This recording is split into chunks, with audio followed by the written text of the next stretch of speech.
Hello everyone, welcome back to another Trove video. So I'm going to be doing some gameplay of the Switch version. There are a couple things I want you guys to note. One of them is that I am using an increased FOV of 110. I just think it is the sweet spot for the FOV. The draw distance, I have 80 here and I have 100. I have it on 100 right now. I'm not actually sure what the default is because I switched all that, and I don't think the default or the draw distance goes back to default when you leave the game like FOV does. So yeah, I am using 100 draw distance. That's just what I'm using. One other thing that I want you guys to know is that this game is not actually locked to 30 FPS. It can go higher. It's just mainly going to be at 30 FPS, if not lower than that. So if I go to, let me just go to, let's see, let's go to Bomber Royale really quick, just to actually show you that it can go to higher FPS. So as you can see, this is what the default draw distance looks like, by the way. So yeah, I just go to this and then I just swap that to like this. So yeah, the draw distance or the FPS can potentially be really high. It's just this is just like the waiting room. As soon as the game actually starts, it's gonna be really laggy. But let's just go to a like normal world.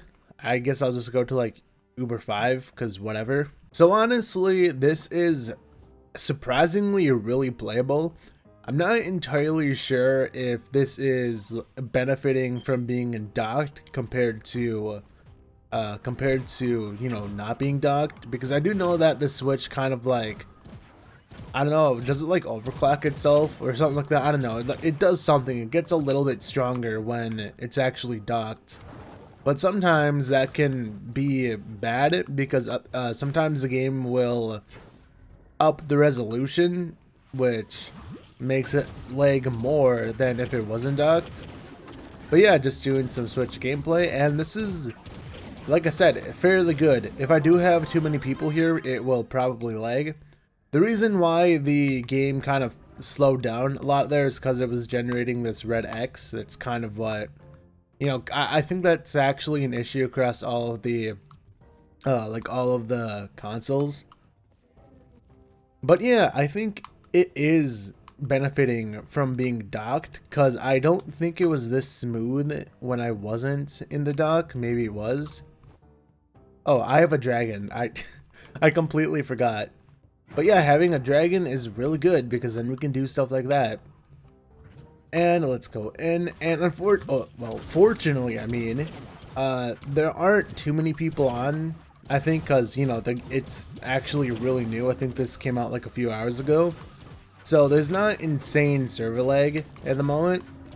So I can just go into the world and pretty much grind, and I'm not gonna constantly rubber band or anything like that.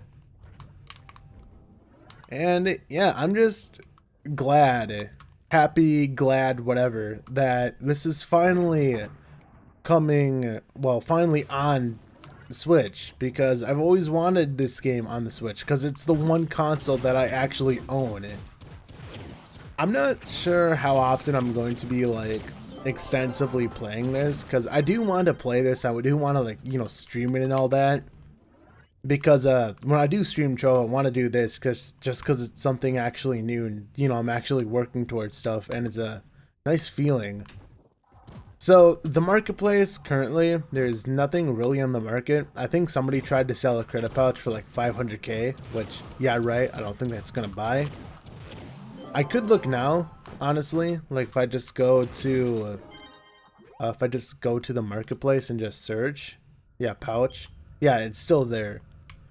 Hopefully that doesn't stay like that, and hopefully, you know, that goes down and whatnot. But there are some issues like that, freezing occasionally. I've only crashed, I think, twice.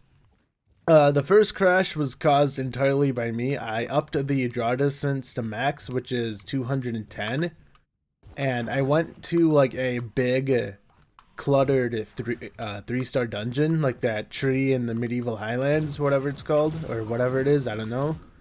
And yeah, the game crashed, but that's to be expected. I mean, honestly, you're not even supposed to mess with the draw distance. It's, you know, obviously it's why they don't put it in the settings.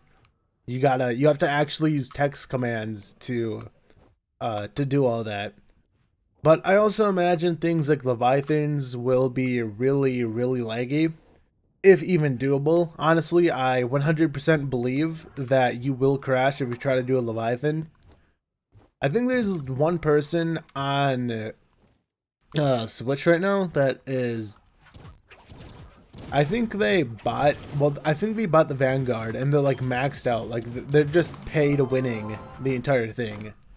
I just think it's hilarious that we already have, you know, somebody doing that. But yeah, I don't expect to be anywhere on the leaderboards for too long. I think I'm kind of decently high on the leaderboards, but probably not. One thing that I will say about this version of Trove, if you want good FPS, you know, you gotta have the draw distance pretty low, which means that you will be probably relying on the map a lot because the draw distance will probably be so low to the point where you basically have to just rely on it. And yeah, this is, like I said, definitely a playable, you know, fun experience. It's the first time that I'm really actually playing Trove with a controller, and I can't wait until I'm actually able to move at like mount movement speed with a normal character, because I want to make it so clicking in my left stick makes it so I throw a bomb instead of getting on a mount. Just because I think it'll be a lot better to do that. Well, to be able to just click the stick in to use a bomb, you know, when you're like, I guess, speed farming. I don't really know how well that would even work on this. But yeah, I can't really tell what my FPS is. It definitely feels maybe a little over 30. Honestly, maybe it is just 30. I don't know if I actually mentioned this, but debug text does not work. Otherwise, I would be showing it right now. But yeah, unfortunately, it just does not work. I'm not sure why. Every other command seems to work, but if you type in debug text, nothing happens. There's no text, there's no anything. But let's do draw distance 210, because like I said, this is the max draw distance that you can actually have in the game, from my knowledge. So it's still running pretty good. It's just when I get to, like, when the game loads too much like this, honestly, this might crash my game. I wouldn't be surprised if it does. But yeah, this is, actually, it's not as laggy as I thought. I thought it was going to be like really, really bad. It probably will once I actually get to dungeons. But when I was in handheld, at least, the game really died at the kill 30 enemies. It kind of is right now. Like you can see, it's really slowing down compared to what it was before. Let's get rid of you. And I really do need bombs. Let me see. Oh, and by the way, there is an issue right now where I don't know if this like persists on the other platforms, but I'm going to press the inventory button right now. And see, it took that long just to open it, so hopefully they fix that. But yeah, as you can see, noticeable lag now. You don't need to play like this, honestly, it's not needed. This is the max draw distance, and again, you're not even supposed to mess with these settings. I don't think they really want you to. I think the only reason why it even works is because, you know, it's just a PC port, and the commands still stay. So there's commands to, you know, do a lot of stuff. But yeah, it's still playable. I really like the background, by the way. It looks cool. But yeah, it's still playable. And it's just something that you probably do not want to actually be farming in or just playing in. Especially if there are multiple people around you. But yeah, I will stop the video right there. So this was just a little bit of gameplay from me. I am planning to do a lot more streams on this game. You can find the link to my Twitch channel down below in the description, as well as my Discord. If I remember to actually put that in there. So yeah, my well, actually my name, I basically already had a video about this, but my name on this, let me just do this real quick, is just Nintendo without the gamer. So yeah, just Nintendo. If you find anyone named Nintendo Gamer claiming to be me, then it's not. It's just Nintendo. So yeah, hopefully you guys enjoyed this little gameplay video, and see you guys later, and goodbye.